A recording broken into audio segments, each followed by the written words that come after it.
Incas localizados na costa oeste da América do Sul, com foco principal no Peru, mas também habitavam outros locais como Bolívia, Equador, Chile, Argentina e Colômbia. Porém, eles preferiam lugares mais montanhosos, como a Cordilheira dos Andes, onde era o fluxo principal do império. Porém, o terreno exigia algumas adaptações, como terraços agrícolas para o cultivo em encostas, construção de estradas e pontes suspensas para facilitar a comunicação. Climas e ecossistemas. Devido à grande extensão do império, com mais ou menos 4.000 quilômetros de norte a sul, havia zonas costeiras áridas, como a costa peruana, altiplanos, frios e secos nos Andes, selvas tropicais úmidas na região da Amazônia Ocidental, e isso favoreceu uma agricultura diversificada: batata, milho, quinoa, coca, entre outros. Infraestrutura. Os Incas criaram uma das mais impressionantes redes de estradas da América pré-colombiana, o Caquipaquenã, com mais de 30.000 quilômetros. Isso ajudava na movimentação do exército, redistribuição de recursos e comunicação através de mensagens chamadas chacs. Uso racional dos recursos naturais. Desenvolveram um sistema avançado de irrigação e armazém, chamado colcas, para enfrentar períodos de escassez. Adaptaram-se muito bem ao ambiente da altitude, dominando técnicas agrícolas para solos difíceis e climas extremos. A economia dos Incas tem como base a agricultura. A principal atividade econômica era a agricultura, feita em terraços nas montanhas. Cultivavam batata, milho, quinoa, coca e outros alimentos típicos dos Andes. Usavam um sistema de irrigação avançado e armazéns chamados colcas para guardar os produtos. Também existia um sistema de trocas, sem moeda. Não existia dinheiro, tudo era feito com trocas de produtos ou através de trabalho.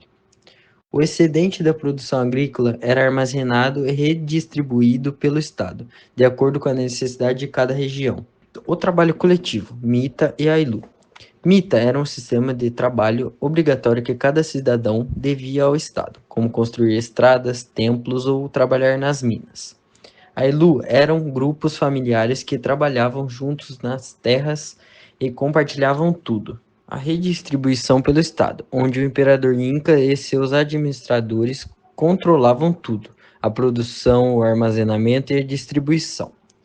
Onde nada era feito de forma individualista, tudo era organizado em nome do bem coletivo. Também criavam animais, criavam lhamas, alpacas para o transporte de lã e carne. Eram super importantes, já que não havia bois nem cavalos. Exército Inca. O Exército Inca possui 6 principais características, tais são organização, cidadãos soldados, engenharia militar, conquistas, logística impressionante, armamento e táticas. Organização. O exército era organizado por hierarquia com líderes chamados de generais, ou apus. O comando máximo era do próprio imperador, o Inca, que também era considerado um deus. Cidadãos soldados. Todos os homens entre 25 e 50 anos tinham a obrigação de servir no exército quando necessário, através do sistema de mita militar, serviço obrigatório. Eles eram camponeses que se tornavam soldados em tempos de guerra. Engenharia militar. Construíam pontes suspensas, estradas pavimentadas e fortalezas em pontos estratégicos.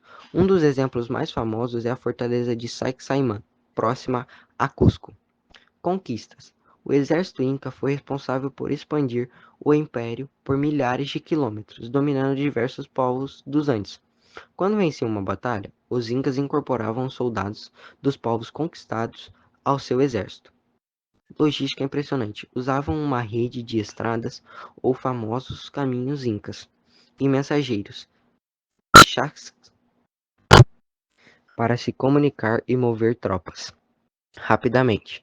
Havia armazéns com comida e armas ao longo das rotas para sustentar o exército em campanha.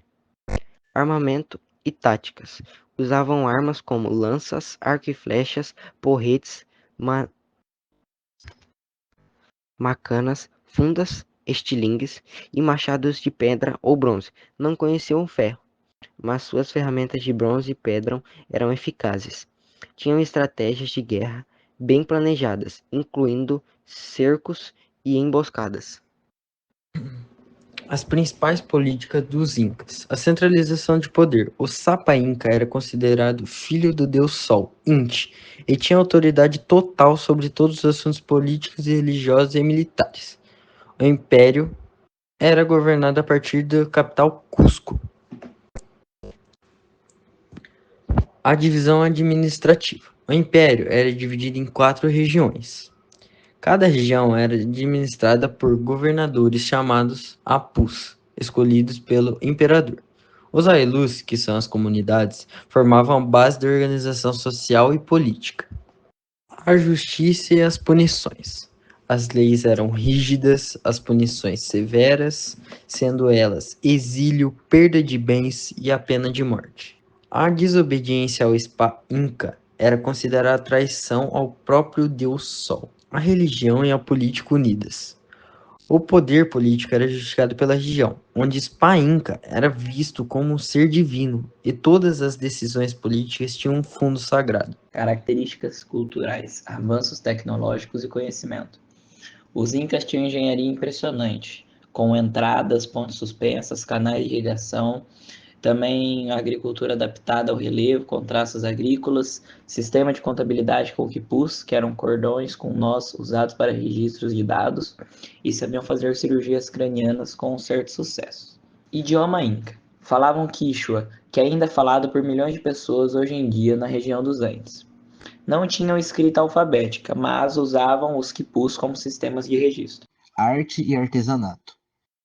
A gente pode falar sobre isso da tecelagem refinada, que são tecidos coloridos e simbólicos, considerados mais valiosos que ouro. Podemos falar também da cerâmica utilitária, era decorativa com formas de animais e seres mitológicos, e a metalurgia, que trabalhavam com ouro, prata e cobre, criando máscaras, joias e ferramentas. E por último, mas não menos importante, as festas e tradições. Muitas das festas estão ligadas ao calendário agrícola e solar. Um dos exemplos dessas festas são a Inti Raymi, a festa do sol, principal celebração religiosa realizada no solstício de inverno em julho. O fim dos Incas. Primeiro, Guerra Civil Interna. Antes mesmo do contato com os europeus, o Império Inca já estava fragilizado por disputas internas. Após a morte do imperador Huayna Capac em 1527, provavelmente vítima da varíola, que chegou à América antes dos espanhóis, houve uma disputa pelo trono entre seus 2 filhos, o Huáscar, o legítimo herdeiro, e Atahualpa, que tinha grande apoio militar no norte do império, especialmente em Quito. Essa guerra civil durou vários anos e terminou com a vitória de Atahualpa. No entanto, o conflito enfraqueceu militarmente o império, desestabilizou sua administração e deixou a população dividida e vulnerável. Segundo, a chegada dos espanhóis e a captura de Atahualpa. Em 1532, Francisco Pizarro chegou ao território Inca com um pequeno grupo de cerca de 180 homens. Apesar do número reduzido, os espanhóis possuíam uma vantagem significativa em termos de tecnologia militar. Usavam armas de fogo, canhões, espadas de aço, armaduras e cavalos, animais que os povos andinhos nunca haviam visto. Pizarro armou uma emboscada para capturar o imperador Atahualpa em Cajamarca. Mesmo tendo um exército muito maior, os incas estavam desorganizados e confiantes demais. Atahualpa foi capturado e, para tentar garantir sua libertação, ofereceu aos espanhóis uma sala cheia de ouro e 2 de prata. Mesmo após o pagamento do resgate, ele foi executado em 1533. Terceiro, avanço da conquista e tomada de Cusco. Com Atahualpa morto e o império sem liderança central, os espanhóis marcharam rumo a Cusco, a capital inca. Muitos povos indígenas que eram submetidos pelos incas se aliaram aos espanhóis por vingança ou interesse político, ajudando na conquista. Em 1533, Cusco foi tomada. Os espanhóis colocaram no poder o imperador fantoche, Manco Inca Yupanqui, mas ele logo se rebelou contra os invasores. Resistência inca e queda final. Após a queda de Cusco, os incas resistiram por muitos anos. O líder Manco Inca se refugiou em uma região de difícil acesso chamada Vilcabamba, onde organizou o que ficou conhecido como Império Inca de Vilcabamba. uma espécie de resistência inca que durou até 1572. Neste ano, os espanhóis capturaram e executaram Tupac Amaru I, o imperador inca, marcando oficialmente o fim do império.